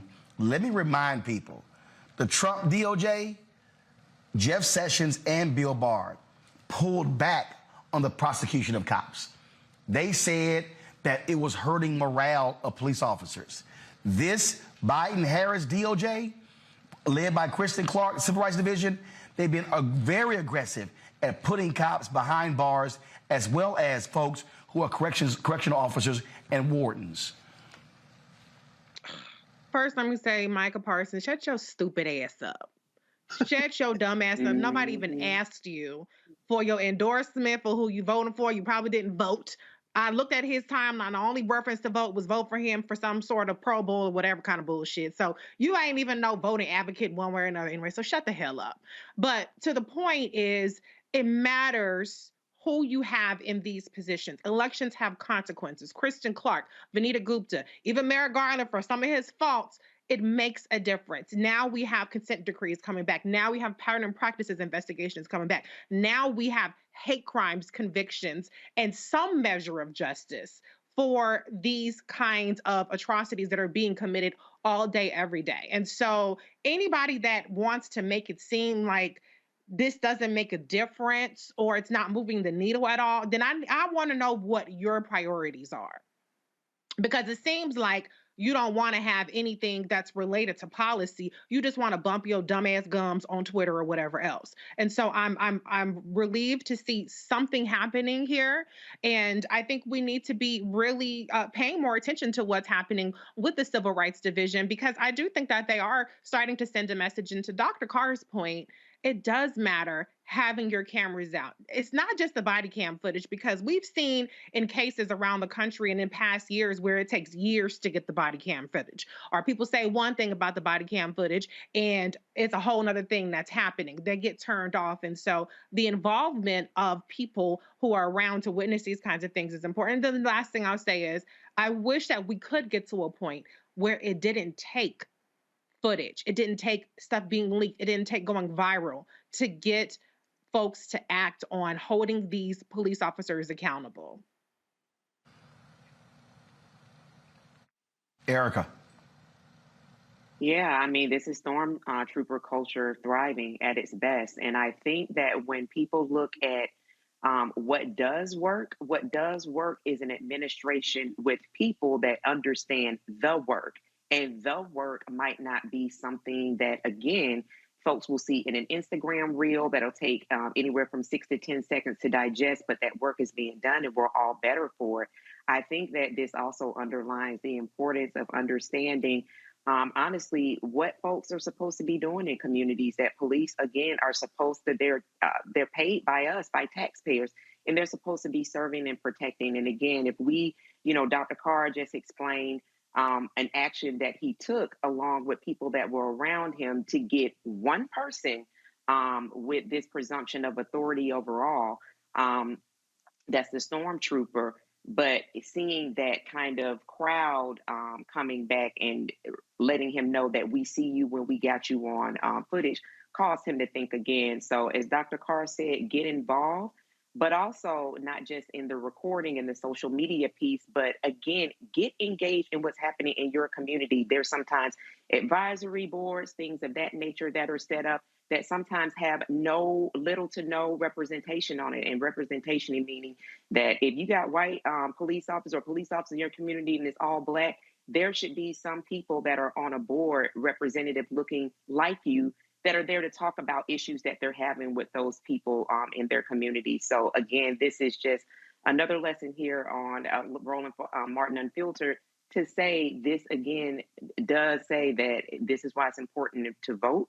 And this is what engagement then yields. It yields results where people are actually, to some measure, held accountable. It doesn't stop the trauma, but it does help people to be held accountable for their hostile and violent actions. Indeed are. So, folks, let's go to Kansas, where 2 Kansas high schools are investigating a potentially racist incident between 2 opposing schools at a boys' basketball game. Valley Center High School allegedly used racial slurs and threats and used black baby dolls to taunt players during a basketball game with Topeka High School. After an investigation, the schools found no evidence of specific racist taunts, but acknowledged Valley Center students acted inappropriately. Topeka High School coach Gio Lyons disagreed with the findings. The way the teams were treated, the boys team specifically, it's flat out racism. People are trying to dismiss the fact of the racist acts and really just focus on the taunting that took place. The taunting you hear wasn't the only taunting that took place. Other taunting that was used was my players were called the N-word. My players were called out of their name. My players were threatened to be lynched during the exit of the game. Of course, of that time, not one administrator, not one adult working that game stood up for my team. Valley Center Superintendent Corey Gibson met with the NAACP, and Topeka High School reported the incident to the Kansas State High School Activities Association. New York City Mayor Eric Adams has appointed the first Black woman to serve at the city of New York as deputy mayor. Sheena Wright currently serves as New York's deputy mayor of strategic initiatives and is the former president of the United Way of New York City. Wright will step into the position in January after former first deputy mayor Lorraine Grillo's departure in November. The Respect for Marriage Act is on its way to President Biden's desk to be signed into law. Today, the House passed the measure 258 to 169. The Senate passed it 61 to 36 last week. The Respect for the Marriage Act will require the federal government to recognize same-sex marriages performed in states where they are illegal. The bill will officially repeal the Defense of Marriage Act, a Bill Clinton-era law excluding same-sex couples from marriage under federal law. All right, folks, time to go to a break. We come back, our marketplace segment, where we're talking about a company that is selling African-themed items. We'll tell you more about it next on Roland Martin Unfiltered, right here on the Black Star Network.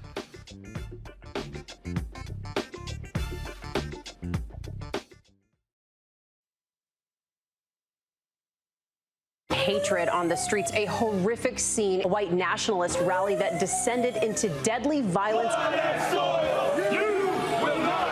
White people are losing their damn minds. As an angry pro-Trump mob storms the U.S. Capitol, we've seen shooting. We're about to see the rise of what I call white minority resistance.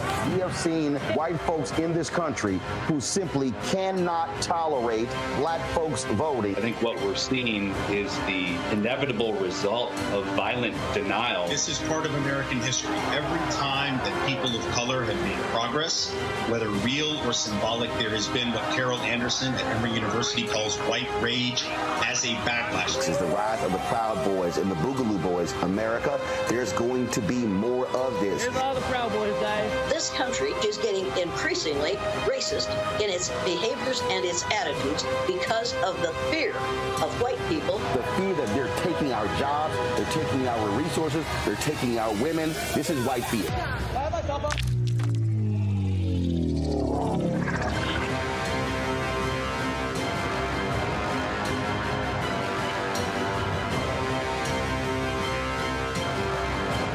Black Star Network is here. Hold no punches! I'm real revolutionary right now. Support this man, Black Media. He makes sure that our stories are told. Thank you for being the voice of Black America, Roland. Stay black. I love y'all. All momentum we have now, we have to keep this going. The video looks phenomenal. See, this difference between Black Star Network and black-owned media and something like CNN. You can't be black-owned media and be scared. It's time to be smart. Bring your eyeballs home. You dig?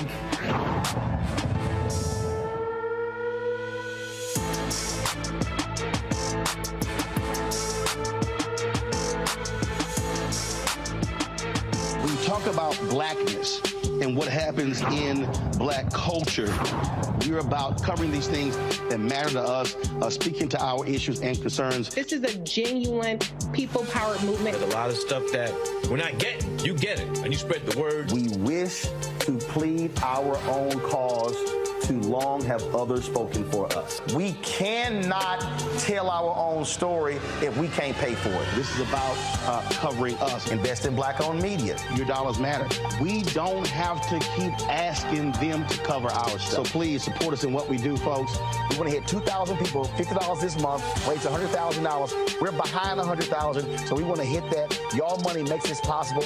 Checks and money orders go to P.O. Box 57196, Washington, D.C. 20037-0196. The Cash App is $RM Unfiltered. PayPal is R Martin Unfiltered. Venmo is RM Unfiltered. Zelle is Roland at RolandSMartin.com. Next on the Black Table with me, Greg Carr, we welcome the Black Star Network's very own Roland Martin, who joins us to talk about his new book, White Fear: How the Browning of America is Making White Folks Lose Their Minds. The book explains so much about what we're going through in this country right now, and how, as white people head toward becoming a racial minority, it's going to get, well, let's just say, even more interesting. We are going to see more violence. We're going to see more vitriol, because as each day passes, it is a nail in that coffin. The one and only Roland Martin on the next Black Table, right here on the Black Star Network. My name is Charlie Wilson. Hi, I'm Sally Richardson Whitfield. And I'm Dodger Whitfield. Hey everybody, this is your man Fred Hammond, and you're watching Roland Martin, my man, Unfiltered.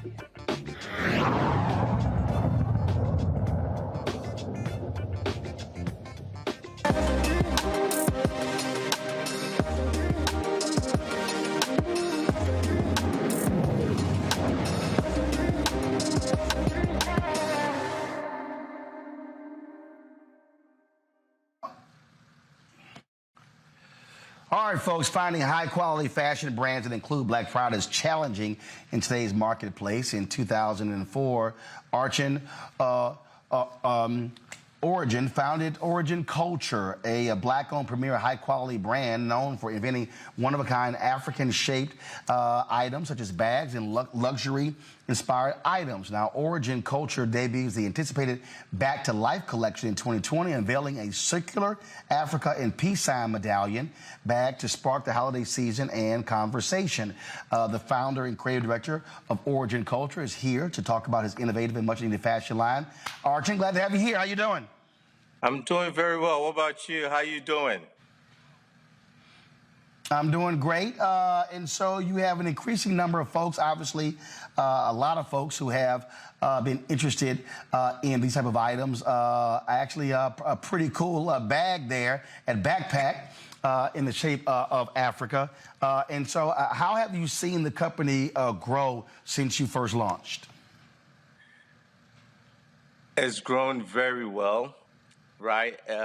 It started growing from the day that I stepped into the plane. Right.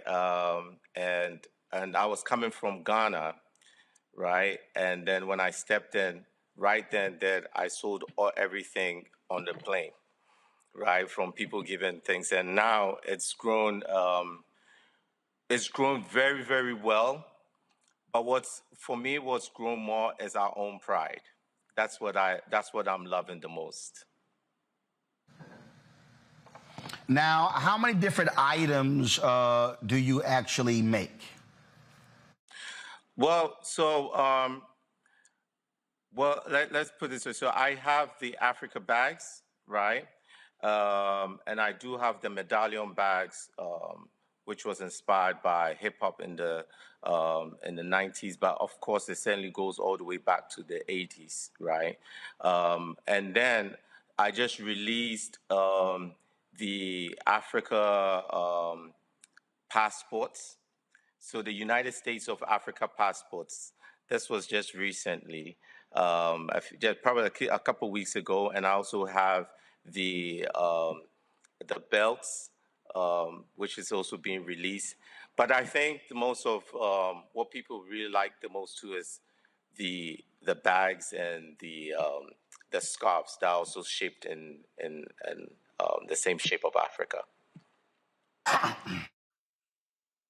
One of the things that we have seen, we've seen a really obviously a resurgence, and the year of return played a huge part in that as well. In terms of where.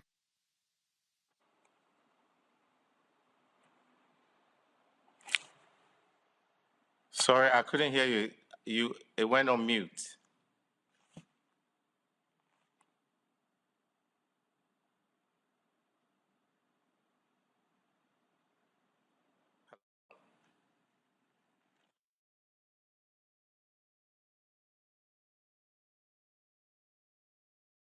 I lost the signal.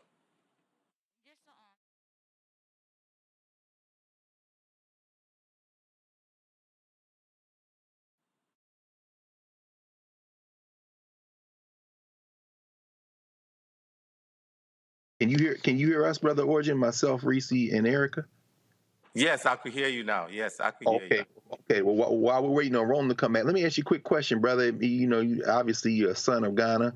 I feel like I'm picking up a little Kwame Nkrumah in your swag, and of course there's Telfar Clemens next door there, Liberian.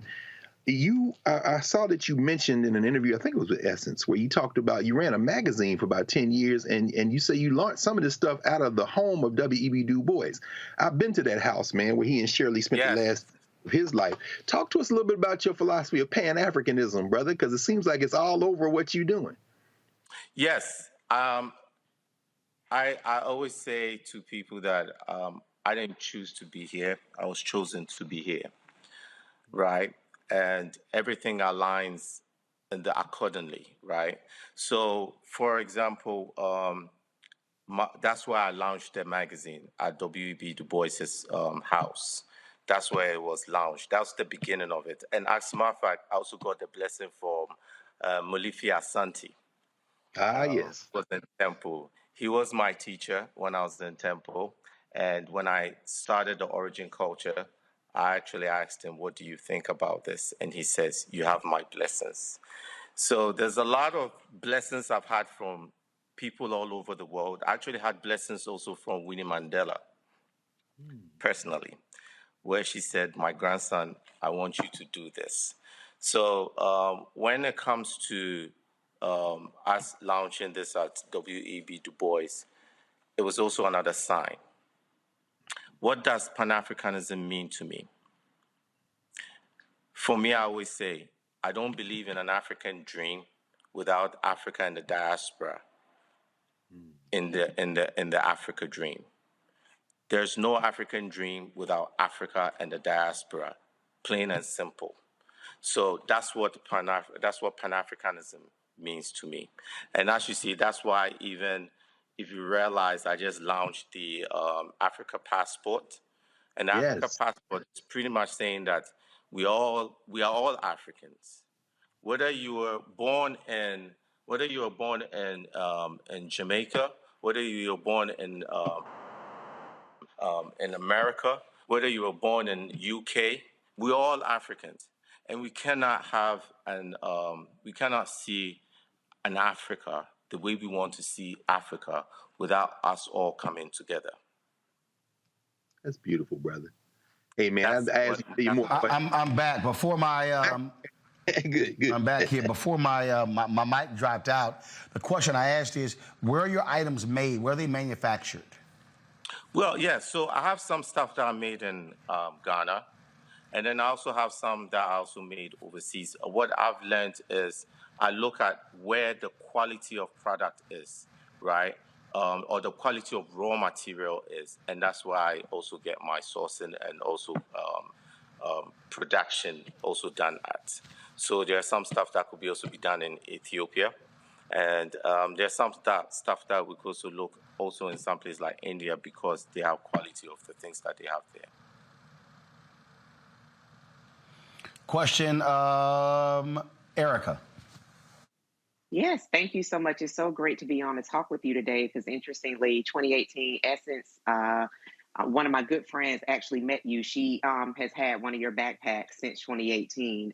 So it's really great to speak with you in person. One of the things I wanted to know is that around the pieces that I'm seeing that you that are on your website now, any fashion shows or any collaborations that you're hoping for sometime in the near future? Collaborations, yes. You've asked me a very good question because I've been struggling with this personally. I don't see myself as a fashion designer. I see myself as an artist, right? And I also see myself as an activist in the way that I do my things. So I don't want to be conformed into or categorized into fashion. I want to be free because that's what I am personally, free. So I want to be in a position where as much as we are making luxury items and some might put us in the position as being in fashion, I want to tell my own story. And telling our own story, I don't think having a fashion show alone will tell my story. Thank you. Reese. Yes, I'm so thrilled to be here with you. I think your products are drop dead gorgeous. But speaking of telling your own story, I know that one of the things that Black creators tend to struggle with is knockoffs, impersonations, and other people who, thrive off of your artistic creations, your designer creations. Is that something that you found has hurt your business or impacted your business at all? Or because your brand is about more than just, just the aesthetics, you haven't necessarily been as impacted by that? I'll tell you what. I remember the first time we saw the first, and I don't like to even use the word knockoff, but the first time I saw someone that created a bag after I'd created it years after. And everyone was like, oh, you have to sue them, you have to do this. And for me, the answer I gave them was, I'm here to tell a story. Someone might copy my bag. Someone might create that. They make it in different shapes or different materials, same material. I'm more concerned about my story. I'm more concerned about uniting all African descendants together. This has been what we've been since the time we were a magazine, and even now. So for me, is you could steal someone's product, you could steal someone's style, but you can't steal their story. The story remains, and we have been handling or working around what our main story is to be where we are. So whilst they are thinking of maybe doing something, I'm looking ahead.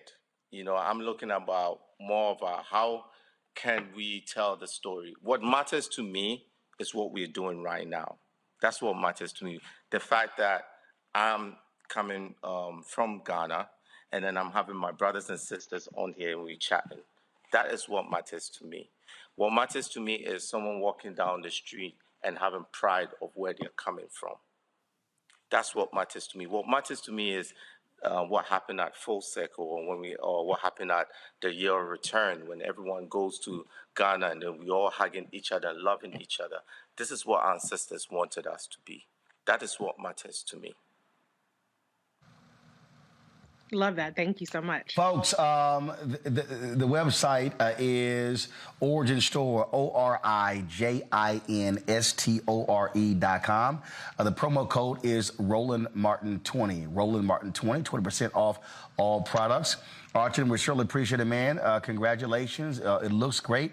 And good luck to building your empire. I should have called you Yao. That's your name. You were born on a Thursday, right? Yes. Yep, that was the name that they made clear when I was in Ghana, yes. Well, guess what? You've met another Yao. I was also born on a Thursday, Yao. All right, then. All right, then. Yeah. Well, certainly good to meet you. Glad to see we got something in common. Yes, thank you. Yep, and all right. There's amazing things later on, so we'll certainly chat on that. Okay, thank you. All right, sounds great. I appreciate it.